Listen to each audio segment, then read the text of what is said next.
সফলতা আসলে কি? আমরা কি সফলতার দিকে এগিয়ে যাচ্ছি? চিরস্থায়ী ছেড়ে কেন অস্থায়ীর দিকে এত আকৃষ্ট হয়ে পড়ছি? আসসালামু আলাইকুম রহমতুল্লাহি বারাকাতুহু। আবারও একটি নতুন ভিডিওয় সকলকে জানাই স্বাগতম।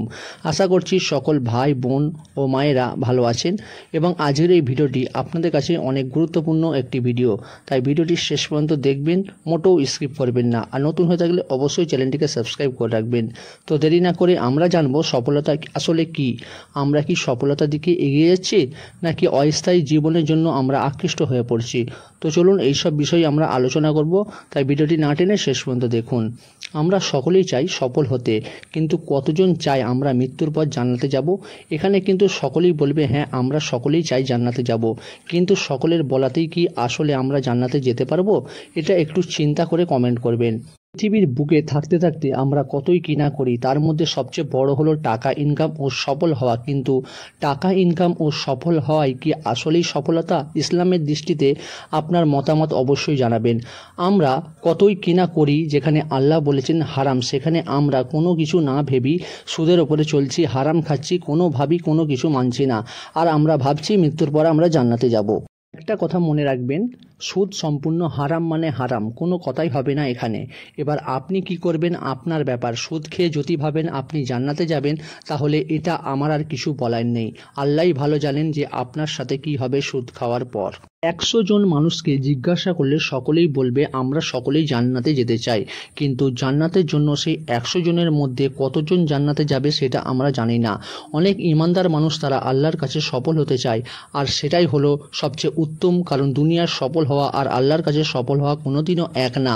পৃথিবীর সফল মানুষ একদিন না একদিন ঠিকই মুছে যাবে, কিন্তু আল্লাহর কাছে যে মানুষ সফল হতে পারবে সে দুনিয়া এবং মৃত্যুর পর আখিরাতে যে সফল জায়গা পাবেন, সেটাই হলো আসল প্রকৃতপক্ষে সফলতা। দুনিয়ার সফলতার জন্য আপনি যদি কোনো খারাপ কাজ করেন, কোনো মানুষের সাথে খারাপ আচরণ করেন, খারাপভাবে চলাফেরা করেন, অসৎ পথে ইনকাম করেন, তাহলে মনে রাখবেন এই সফলতা মাত্র কিছু দিনের সফলতা, যেটি একদিন না একদিন ঠিকই মুছে যাবে। কারণ জন্ম নিয়েছি মানে আমরা মৃত্যুবরণ করবই, এতে কোনো সন্দেহ নেই। আসল জীবন শুরু হবে মৃত্যুর পরই। দুনিয়ার জীবন শুধুমাত্র একটা পরীক্ষা, যে পাস করবে সেই হচ্ছে আসল সফল মানুষ, আর যে ফেল করবে তার জন্য রয়েছে ভয়ঙ্কর শাস্তি, যে শাস্তি সে আগে কোনোদিন দেখেনি বা ভাবিওনি। তবে হ্যাঁ, মনে রাখবেন এই পরীক্ষা হলো সকলের জন্য সমান, সে বড়লোক হোক বা গরিব, আল্লাহর চোখে সকলেই সমান।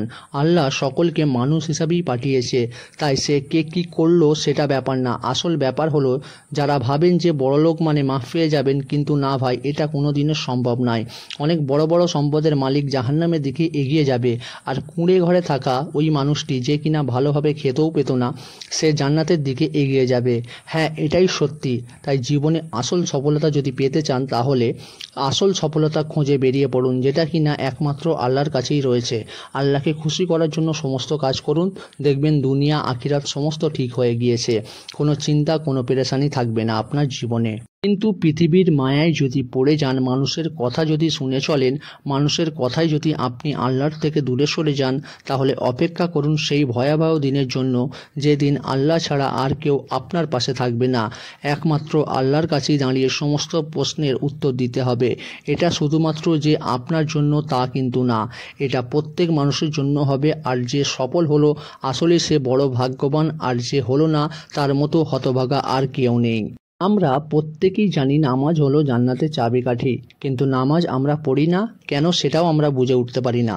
মানুষ আমাদের মাঝে মধ্যে ডাক দেয়, তাও আবার দরকার পড়লে, কিন্তু নামাজ আপনাকে আমাকে বাঁচানোর জন্য প্রতিদিন 5 বার ডাক দেয়, কিন্তু আমরা কতজন সেটি শুনতে পাই? অনেকজন শুনেও শুনতে পায় না, না শোনার ভান করে, মনেও আসে না যে নামাজ পড়তে হবে। আসল সফলতা যদি খুঁজতে চাও, তাহলে নামাজের দিকে এগিয়ে চলো। নামাজ যেমন আপনাকে খারাপ কাজ থেকে দূরে রাখবে, তেমনই আপনাকে সফলতার উচ্চ স্তরে পৌঁছে দেবে। তাই নামাজ পড়ার দিকে আরও বেশি বেশি করে মনোযোগ দিতে হবে আমাদের সকলকেই। নামাজ পড়ব শুধুমাত্র একমাত্র আল্লাহকে রাজি খুশি করার জন্য, কোনো মানুষকে খুশি করার জন্য এই নামাজ আমরা পড়ব না। নিজের বর্তমান সময় ভালো বলে অতীতের সব কষ্ট ভুলে যাবে। আপনি কিভাবে এই জায়গায় এসেছেন, বর্তমান ভালো সময় এসেছে বলে মানুষকে যা ইচ্ছা তাই বলবেন, এটা কোনোদিনও করবেন না। কারণ আপনি ঠিক এক সময় ওই জায়গাতেই ছিলেন এবং আপনি ভালো কিছু করেছেন বলে আল্লাহ আপনাকে ভালো কিছু দান করেছে, কিন্তু ভালো কিছু দান করার পর যদি আপনি ভাবেন অতীতের সমস্ত কিছু সব ভুলে যাব এবং মানুষকে যা ইচ্ছা মতো বলবো, ব্যবহার করব, তাহলে মনে রাখবেন আল্লাহ ছাড় দেয় কিন্তু ছেড়ে দেয় না। তাই যতই ভালো সময় আসুক না কেন, আল্লাহ চাইলে আবারও পুনরায় আপনাকে অতীতে ফিরিয়ে নিয়ে যেতে পারে। যা কিছু পেয়েছেন আল্লাহ আপনাকে দিয়েছে, তাই আপনি পেয়েছেন। বর্তমান সময় ভালো তখন আপনি মানুষের উপকার করুন, আল্লাহকে খুশি করুন, দেখবেন আল্লাহ অবশ্যই খুশি হয়ে যাবে এবং আপনার সফলতাকে আরও বাড়িয়ে দেবে ইনশাআল্লাহ। ভিডিওটি ভালো লাগলে একটি শেয়ার করবেন। আজ আপনাদের আমি জানালাম সফলতা আসলে কি এবং সফলতার জন্য আমাদের কি কি করা উচিত। ভিডিওটি বেশি বেশি মানুষের কাছে পৌঁছে দেবেন, যাতে আপনার মাধ্যমেও অন্যজনও জানতে পারে। আর নতুন হয়ে থাকলে অবশ্যই সাবস্ক্রাইব করে রাখবেন। আজকের ভিডিওটি এখানে শেষ করছি। দেখা হচ্ছে পরের ভিডিওয় নতুন কিছু টপিক নিয়ে। সকলেই ভালো থাকুন, সুস্থ থাকুন। আসসালামু আলাইকুম ওয়া রাহমাতুল্লাহি ওয়া বারাকাতুহু।